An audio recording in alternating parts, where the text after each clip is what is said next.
That can't be right. Oh, but what if they're real after all? No, that can't be. But what if there's a chance?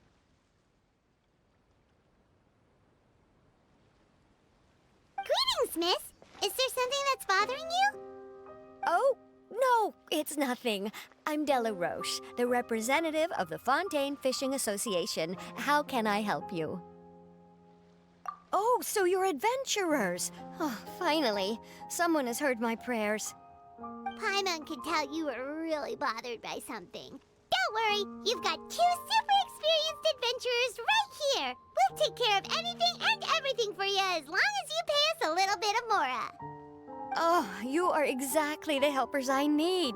See, the problem is that the fish around a fishing spot at Araneus have just all up and vanished recently. They disappeared too quickly for it to have been the work of human anglers.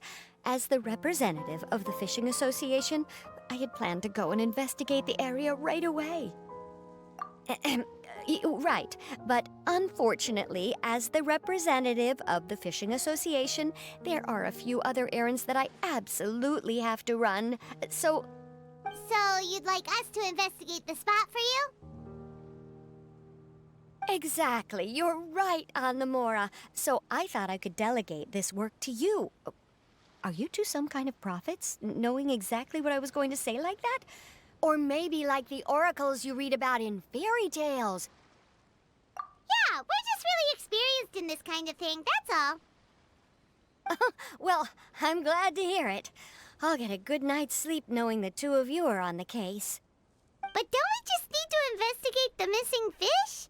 It really doesn't sound too difficult.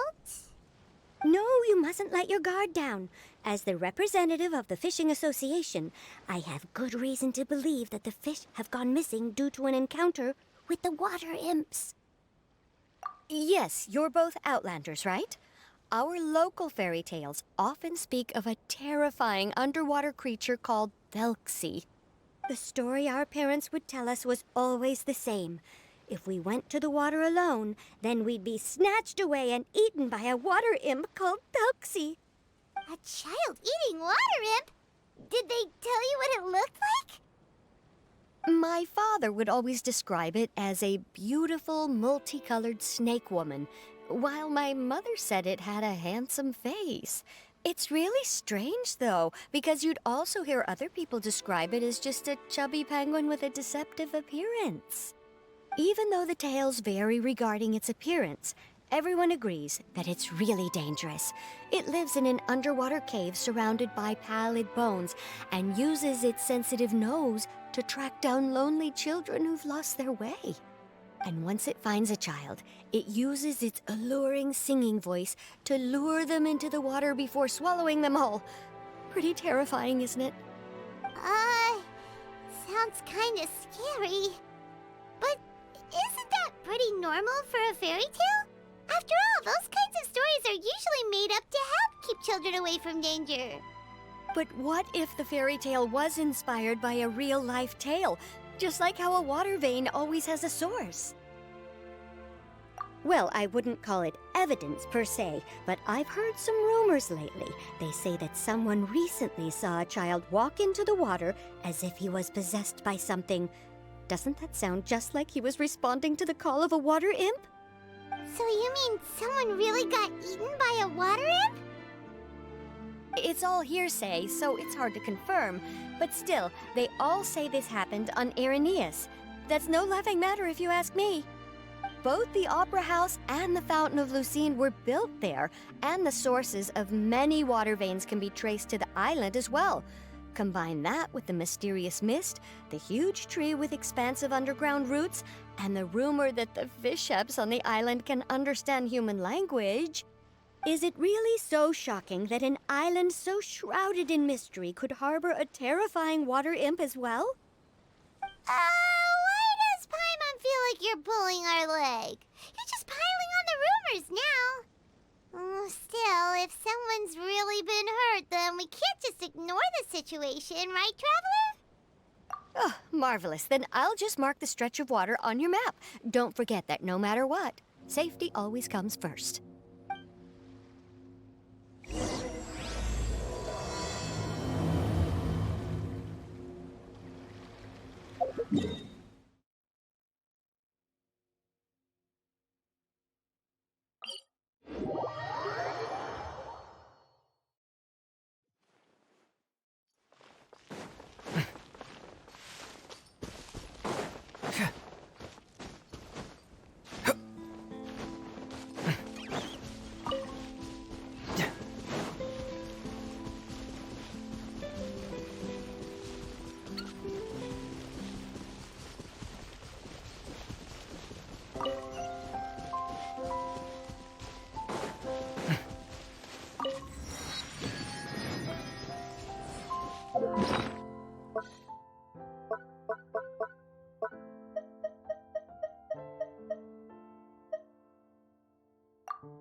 Is this the stretch of water Delaroche was talking about?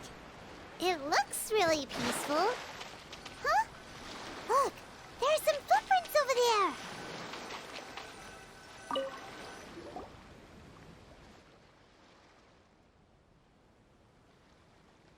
These look pretty fresh. Did the water imp get someone again? Let's look around and see if we can find anything else.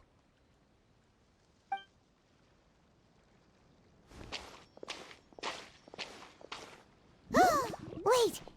Did you hear something just now?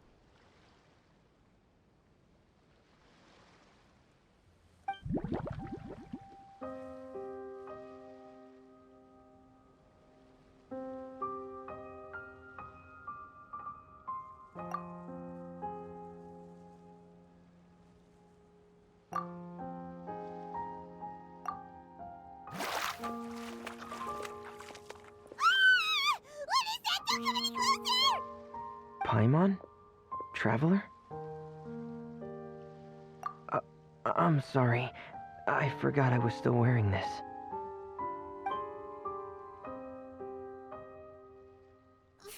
Fremine!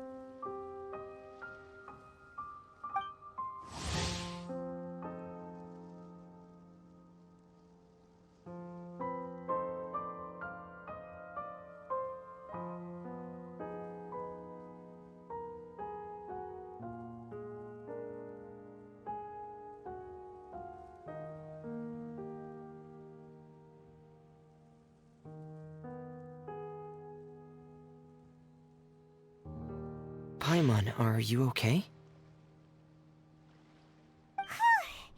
Paimon nearly mistook you for a water imp. Thank goodness was just you wearing your helmet. Huh? A water imp? Thelxie, you say? How surprising. Huh? You know that name too? Or do you know someone else is trying to investigate the water imp?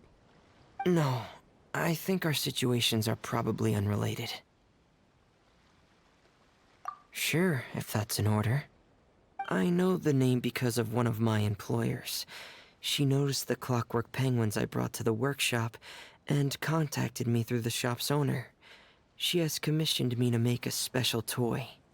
Following her request, I've named the toy Thelxie. Huh? But isn't it a little creepy to name a toy after a water imp? Wait, hold on! Fremine, you never take commissions from other people!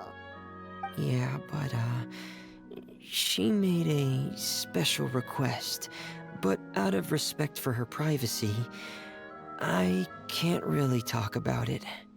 It's alright though. She'll be coming over to check on my progress shortly, and I'll just tell her that you're two of my trustworthy companions. Hearing that, she might be willing to share some information, and you'll be able to continue with your investigation. Huh. Even though you seem a little cold and reserved sometimes, you're still really considerate. Our target isn't necessarily the water imp, though. We're primarily here to investigate the disappearance of the fish. The fish?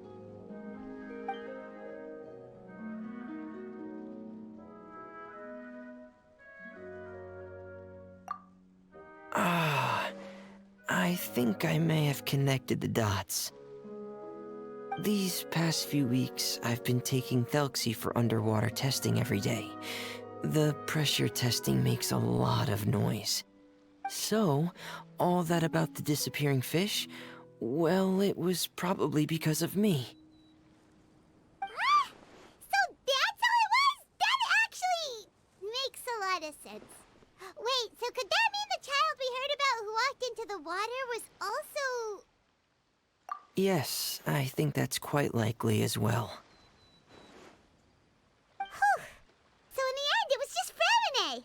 Paimon spent all this time imagining what a water imp from the fairy tales might look like, and it all turns out to be just a hoax. I'm sorry. It sounds like I've created a lot of trouble for everyone else as well. I'll try to finish this commission as soon as possible. Once I'm done, the fish should come back. Thank you. Actually, how much work do you still have left, Fremine? Maybe we could lend you a hand. Thanks for offering. But I can't trouble you any more than I already have. Hey, it's no trouble at all. Didn't you just call us your trustworthy companions? Companions are all about helping each other, you know? But don't you need to report back to your commissioner? Nope, that's not how it works. See, Paimon's got these commissioner types all figured out, even though we were just tasked with finding out why the fish had gone missing. If we tell them now that it was all just a misunderstanding, you can bet they'd just immediately hand us another commission to help them get the fish back. Exactly! So if we can help you finish up your work and get the fish back, that would save us an extra trip! Is that what you'd like to do as well? Huh. Alright, I'll trust your judgment. Please follow me. I've made a makeshift camp over there.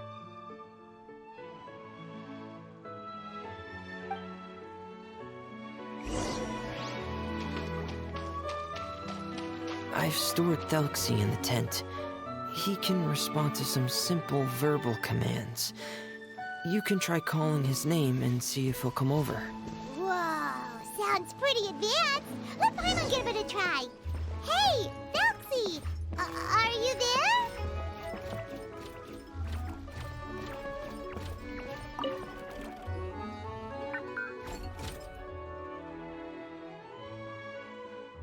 So that's Fremine's version of Felxie.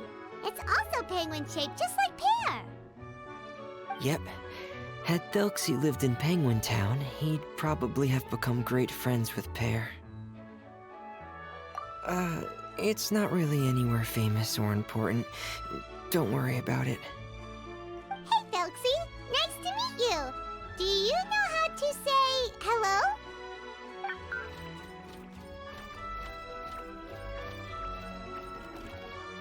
I wanted to install a language output module, but due to time constraints, I had to give up on the idea. As it stands, Thelxie can only output messages that were pre-written into its motherboard. I haven't given him the ability to convert those messages into discernible words, so he can't really talk to us just yet. No need to get so technical. So basically, you want us to help you complete and install this language module, right? No, there's no need. That wasn't one of my employer's requests. It was just something I wanted to try. I have 2 other things I'd like your help with. The first is to do some integration testing on Thelxie's motherboard, to make sure he will be able to function properly in most situations. That doesn't sound too hard. And what's the other thing? The other shouldn't take too long either. You'll need to find Thelxie some colorful shells and coral, so I can craft a weapon for him. A weapon? Will Felxie have to fight?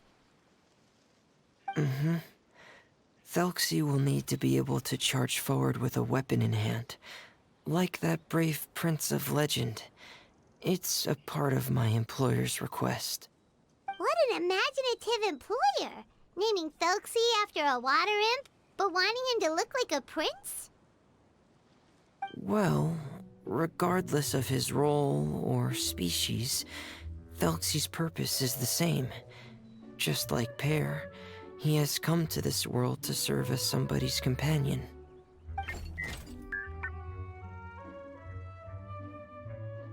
Whoa, Felxie just said something again! Could he understand what we were just talking about?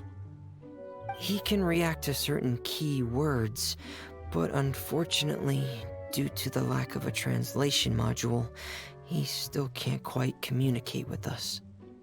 That's a pity. But anyway, the most important thing right now is for us to get to work. Maybe let's start by doing some testing on the motherboard. That sounds like something we can do here in the camp. Sounds good. The motherboard is on my workbench, so please follow me.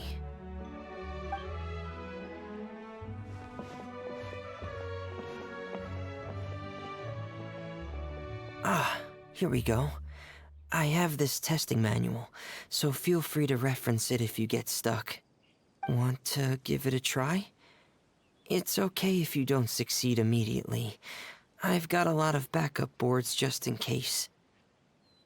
Okay, knowing you, I'm sure you'll be able to figure it out.